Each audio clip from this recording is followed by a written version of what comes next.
Os presentes. Professor Alan.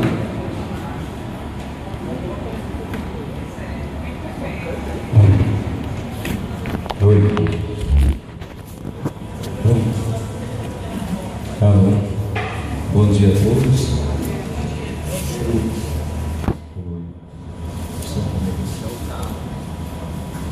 Alô, oi, entendeu? Então, bom dia a todos, eu me chamo Warley. Eu primeiro gostaria de saudar a mesa e dizer da satisfação de conversar com vocês nesse momento, visto que eu trouxe para vocês alguns pontos que eu julgo ser necessário. Eu sou professor da Universidade Estadual de Roraima e vivo em Roraima há 10 anos, né? Especificamente trabalhando com nível superior desde a fundação, antes mesmo da fundação da Universidade Estadual de Roraima, né? Então, vou me permitir adentrar na discussão sobre a questão indígena, por esse estado de vivência, né?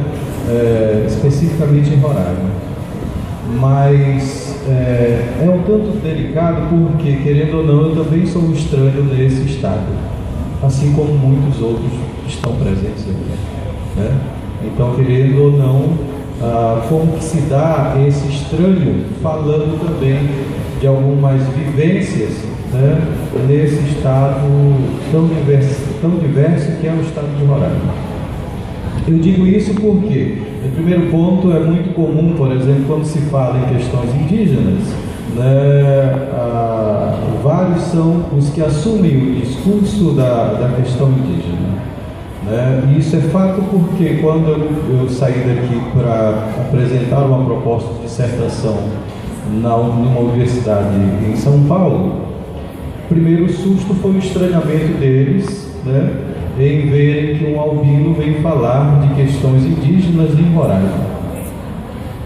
Segundo ponto, como que alguém vem falar de questões indígenas sem falar do mito, sem falar de todo esse aparato que ideologicamente foi criado sobre a questão indígena, né? E a minha dissertação, na verdade, focava especificamente um ponto central que eu julgo que é um dos gargalos, principalmente na formação das pessoas, né? E não especificamente da questão apenas indígena, né? Então, a minha dissertação transita sobre o entendimento de fronteira, né, de como que nós, nessa sociedade contemporânea, entendemos a educação especificamente focado em comunidades que vivem em extremo contato com o mundo contemporâneo, mas que, no entanto, tenta sustentar os seus traços culturais, os seus elementos culturais. Então, eu foquei 2 pontos nessa... Aqui falta um pouco complicado. Ok. Bem, então esse território chamado de Terra de Macunaíma, então seria, na verdade, um território que rompe as fronteiras demarcadas historicamente e geograficamente, né? Então eu não tenho um território definido por nação, eu tenho um território definido por pertencimento, né? Então a fronteira, ela é apenas um traço geográfico, tanto é que os Tauripamis transitam. Então essa fronteira, na verdade, é uma fronteira simbólica. Frente a isso, eu parto para a discussão a respeito da questão educacional. Então, se a educação, neste caso, educação das comunidades indígenas, ela assume o discurso da interculturalidade, a minha pergunta é saber se essa educação intercultural dá conta de toda a dinâmica ou de toda a demanda que os povos étnicos assumem. Então, eu me pergunto, e é uma pergunta que vem percorrendo os trabalhos que eu venho fazendo, até porque meu contato com a Terra São Marcos está em função do município de Pacaraí. Então, especificamente, eu sou muito mais observador do que aquele que está lá pesquisando, e entra nas comunidades indígenas e faz todo aquele processo. Então, eu parto muito mais das vivências cotidianas, daquilo que eu observo, ok? E daquilo que essas observações vêm nos traduzindo. Nos traduzem que os jovens, principalmente aqueles que têm esse contato com a fronteira, né, poucos são aqueles que assumem especificamente a língua, né? E as línguas, na verdade, elas são faladas hoje por poucos dentro das próprias comunidades. Isso se dá em vários fatores que já foram colocados aqui. Então, querendo ou não, eu também estou nesse estágio de apropriação desse princípio de fronteira. Até porque nós encontramos, por exemplo, jovens que se manifestam em espanhol, tagarelam em espanhol, mas dificilmente tagarelam nas suas próprias línguas, né? Então, até então, a noção que se tem fora do Estado é que aqui nós temos um grupo de pessoas ou de seres humanos que ainda vivem em um estágio, digamos assim, de vida há cerca de 300 ou 200 anos atrás. Então, quando se fala de Roraima, se fala do indígena cheio de penachos, né?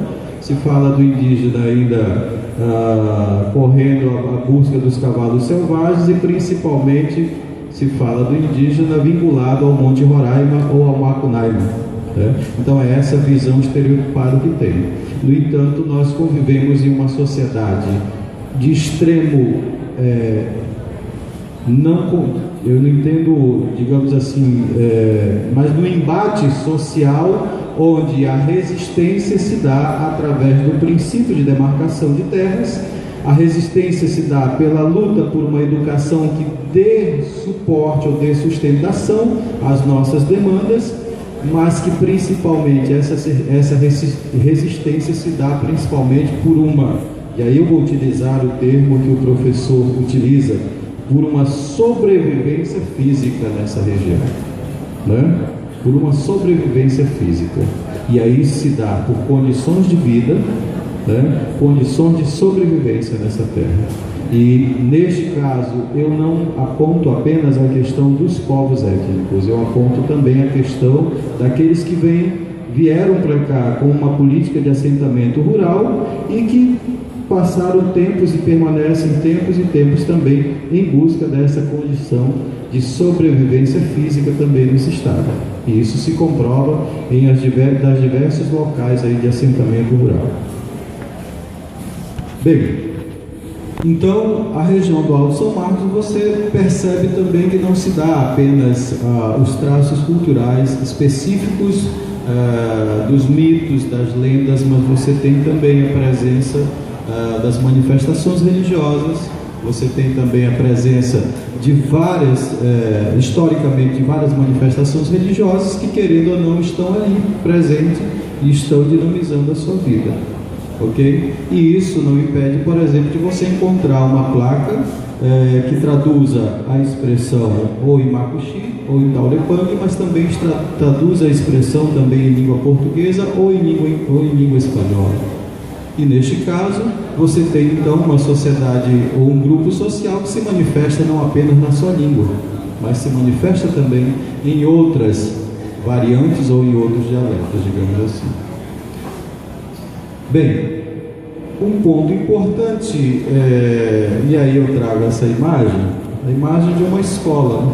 Então, essa escola, na verdade, eu entendo que ela traduza o sentido universalizante de escola que se impõe e que muitas das vezes não atende a essa demanda, né? Você tem aí 4 ou 5 salas, né, com administração, secretaria, refeitório e tudo mais, ou seja, é um princípio, um entendimento de uma escola, na verdade, que está presente dentro dessas comunidades, mas de que maneira ela foi discutida, ou até mesmo de que maneira ela foi pensada, né?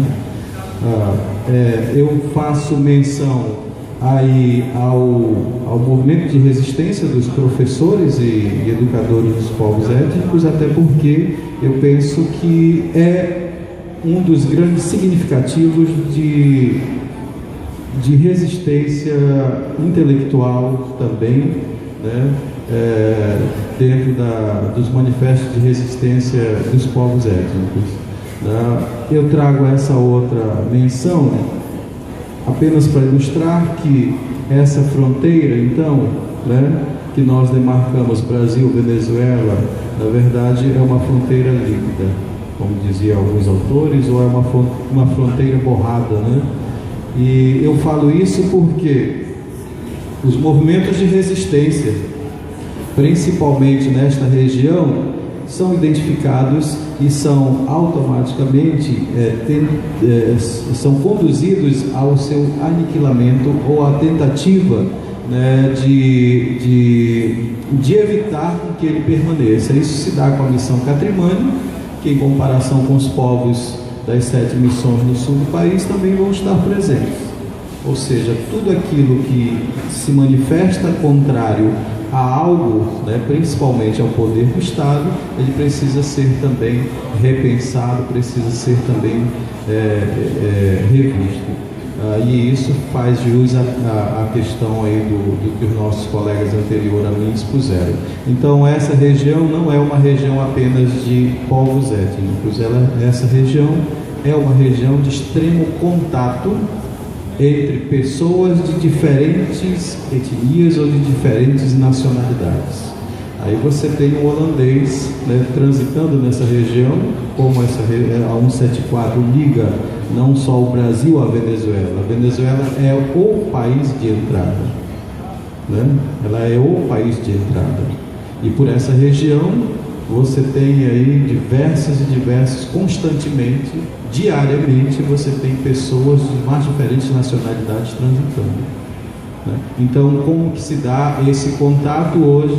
E aí eu penso que seja o desafio, de que maneira sustentar, né, ou como rediscutir e aí eu retomo a questão da temática da mesa, né? Como só um momento.